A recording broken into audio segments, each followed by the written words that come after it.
All right, today we are over at our friend, God, I'm gonna forget your name, Crystal.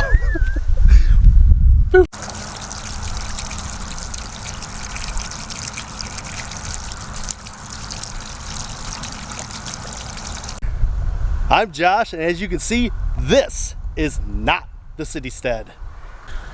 All right, hey guys, today I'm over at Crystal's house. You might remember her from way a long time ago. I made a video about being in the newspaper. She's the one who wrote about us. That's right. And she actually wrote about us again for some reason. I don't know why.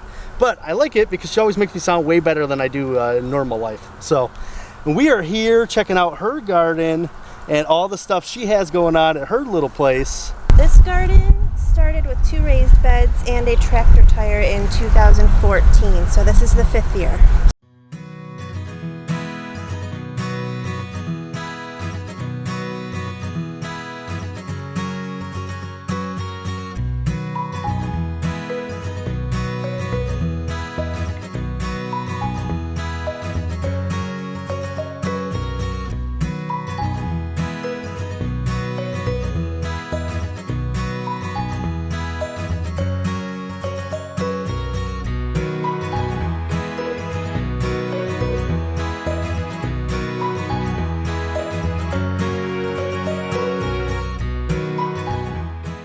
So 5 years into this garden, you now have 4 raised beds, the garden tire, Flowers and asparagus. and flowers all the way around.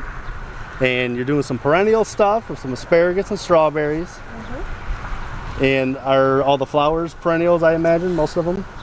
The ones over here, these are supposed to be kind of a perennial border, and they're all native plants that we got from the local nature center, Seven Ponds. And then over there, there's some perennials, mostly annuals. Those are supposed to be for cutting because I like to have a pretty bouquet on the table all summer. You got to have cut flowers. That's just like right. a rule. I love flowers, so yep, it's a mix.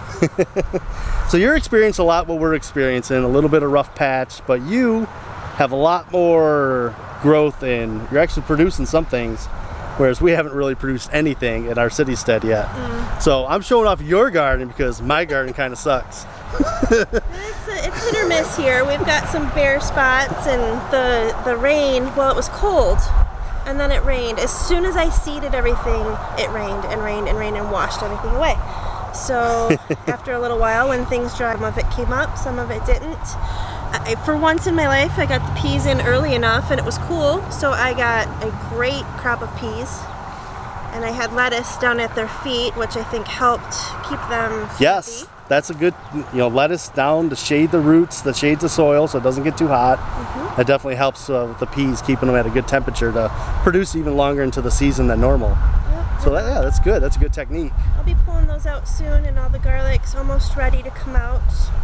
And then I will probably put more beets in that bed because I really like pickled beets. So. Nice. Planning for the fall. That's right. I'm pretty sure my whole garden's just going to be a fall garden this year. But you have the cucamelons, and I don't have those yet. The only thing we have fruit is cucamelons. Everything else is dead and died. This is the garden space. You can see the raised beds back there. And they also have some chickens that they have running around here, so they probably got to do a lot of due diligence on keeping them out of here, I imagine. My favorite thing to do when I see them out here scratching is to turn the sprinkler on and watch them run. It's hilarious. I let them eat for a little bit. They don't really dig too much up when it's this big. Yeah.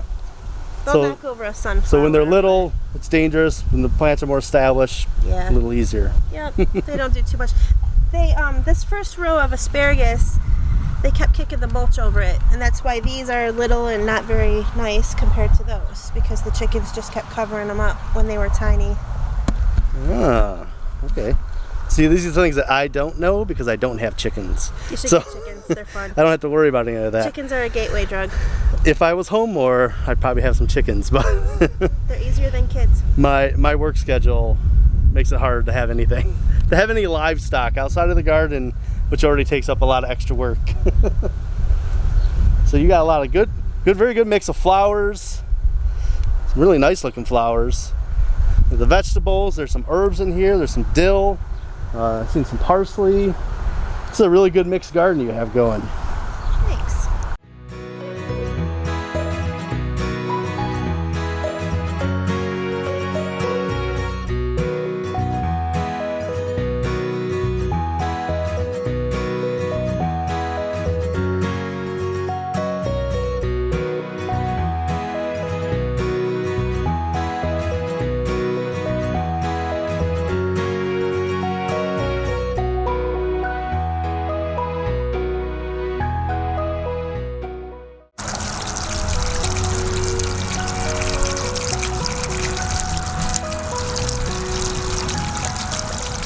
So this is the first time you've ever tried the ebb and flow, or is this the first time with this bed? This is the first time we've tried ebb and flow. Yep. And eventually, the thought was to have goldfish in the pond. It was supposed to be a pretty place to sit and enjoy a cocktail or something. And this year is our learning experience. We had a collapse. We had 2 beds that we couldn't get to sync up. But we have 2 beds that kind of worked and have things growing. Right now I'm just doing hydroponics. So I go to the hydro store and I get the nutrients, the liquid, and I sauce the pond with those. Now you have to sauce the pond? You know, if I don't, if they're not, because they're not getting any soil nutrients or anything. So Okay. they would just be getting straight water and nothing else. So they need something to eat. Gotcha. See, I know very little about aquaponics, so I don't do any of it. Yeah. Or ebb and flow. The one up there, or if there were fish in there, they'd be feeding off the fish waste. Now, see, that's probably the better way to go. It is. If you had a bigger pond, you could do some like trout or something. You could. Yeah. The man in Texas, Jack Spirko, who does the Survival Podcast, that's how we learned about aquaponics. Yeah. He puts bluegill in his and fishes in his ponds. How awesome is He'll that? just go out and catch a fish with his grandson. So, like me, they are experimenting with some different gardening methods. This ebb and flow bed that they built the first year. And this is an experiment. They've had some learning curves with it. They had a couple collapses of the tubs that they were using. So they had to correct that issue. And you also said a couple of them didn't sync up right. Mm-hmm. So learning how to get them to sync right, because they're supposed to all flow simultaneously, right? Or is it a I think, circuit? see, this is where I need my husband to explain it, because I think if they all filled and then flooded at the same time, it would drain the ponds. So I think we need so it to it is kind like a of, circuit then. yeah. So it's supposed to be a circuit where you would have water come in, fill up each bed, and as they drain, refill the pond as it goes around the system. Don't quote me on that though. I think that makes sense. I'm the grower. But it's a fun experiment just to see something new and how it works. And I mean, I never thought I'd be able to grow something in rocks. So yeah, so you got rocks in here. I mean, the tomatoes seem to like it. They're definitely doing really well in here. And you got some jalapenos. Those are doing good. Baby cucamelons. And there's a little itty bitty cucamelon. There's one here too. Oh, you got another one out there. But those were teeny when you gave them to me, so they are growing a little. Yeah, those came from the Citystead. Thank you.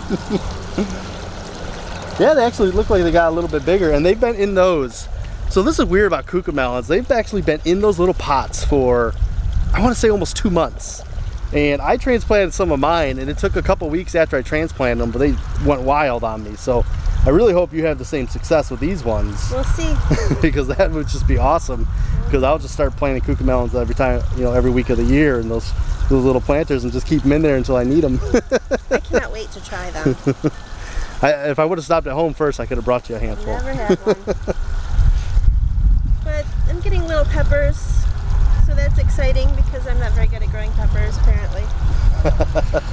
Well, they really like the heat, so I wonder how this wet foot, because it stays kind of wet in here, right? It does, yeah. So especially because they're not functioning quite right now. They are kind of constantly just flowing, but But I mean, they look pretty good in here, so they must appreciate it somewhat. this one turned really yellow while I was up north, so I put more chemicals or nutrients, I guess. I call them chemicals. My husband says they're nutrients. You gotta say nutrients. You don't want to say chemicals. It sounds bad that way. It's stuff in a bottle from a store. It just feels weird. So I dump it in the pond. The plants get happy.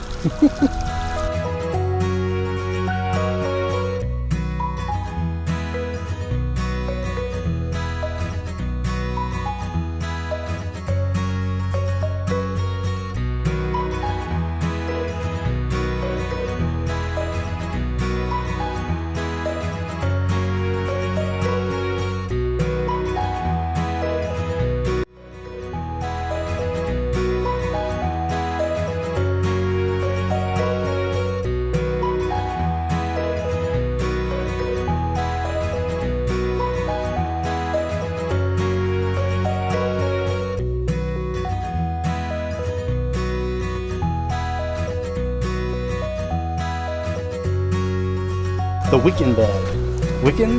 Wicking. Not Wicking. Wicking. Wicking.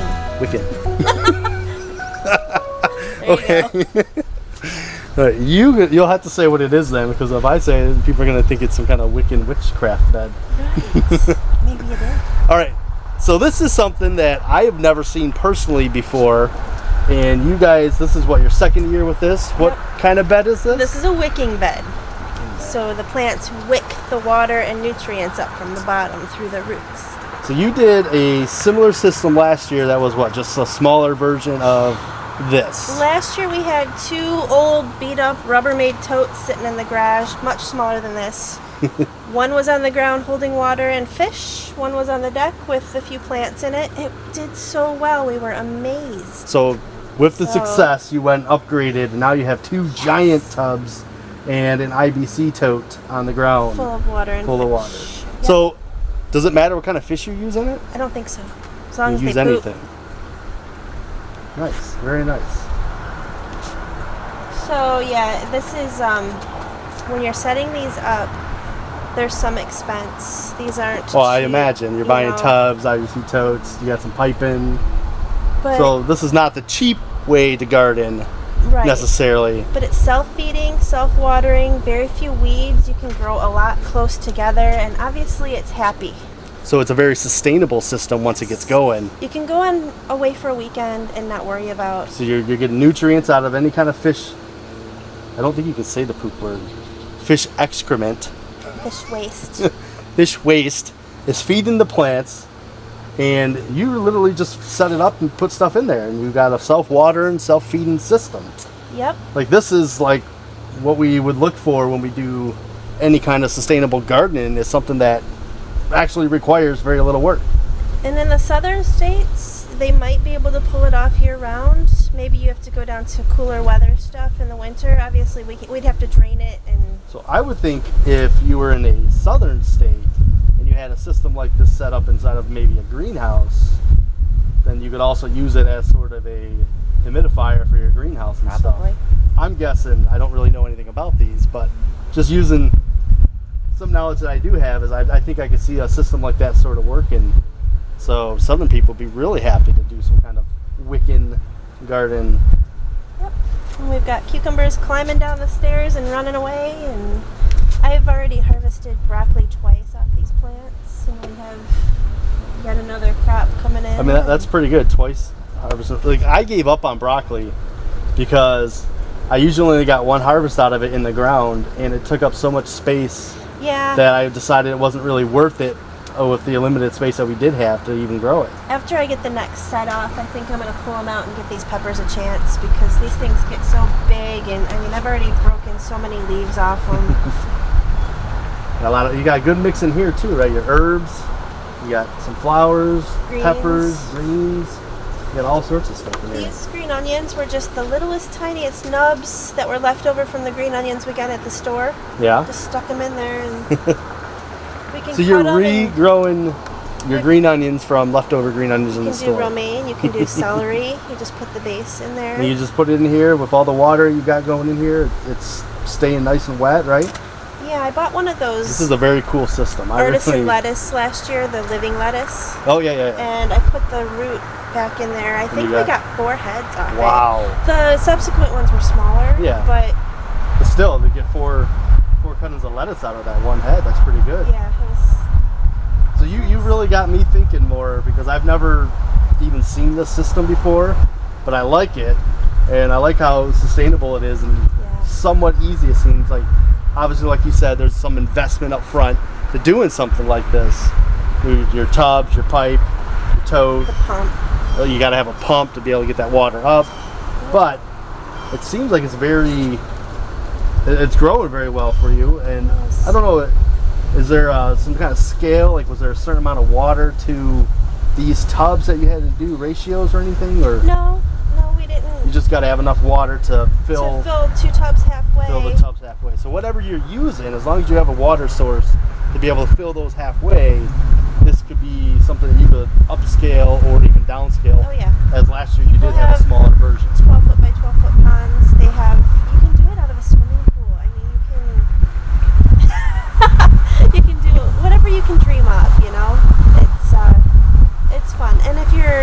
doing the permaculture thing, this is basically zone 0. I mean, it's on our deck. It's 7 steps out our back door. Very true. So Zone 0, guys. This would be the porch.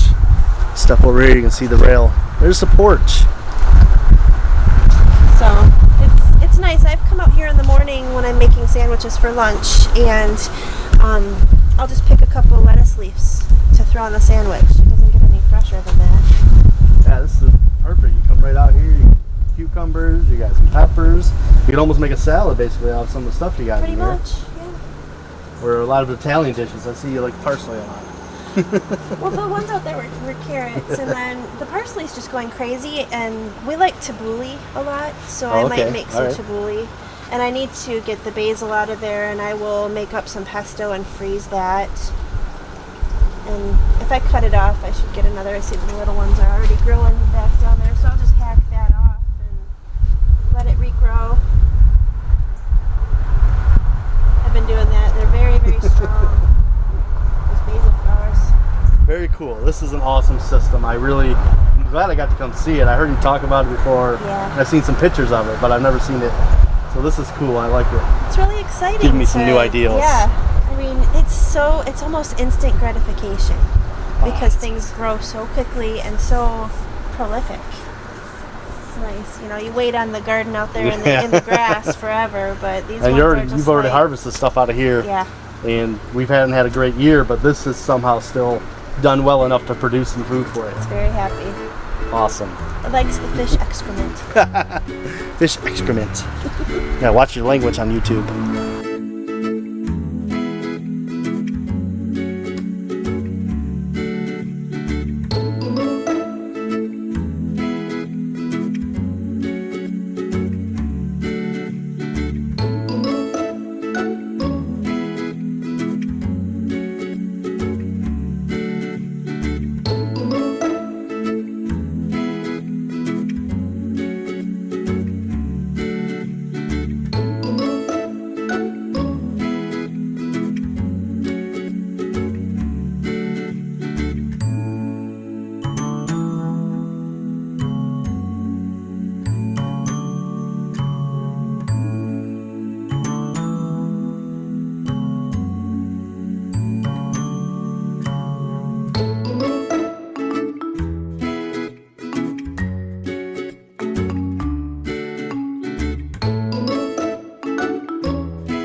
Alright, so I just got finished. I got the grand tour over at Crystal's place, all her cool stuff, the Wicking bed, the ebb and flow, the traditional garden out in the back, and had some awesome conversation about all this garden stuff. So it's kind of got me excited again because my garden's not doing very good, and I think I'm gonna get out there this weekend and just really try to get a lot planted and really hope for an extended season this year. And I think I'm kind of rejuvenated a little bit, getting to experience her garden and some of her successes, to get back really doing more of mine and working harder on it. That's all I got for you guys. We'll see ya.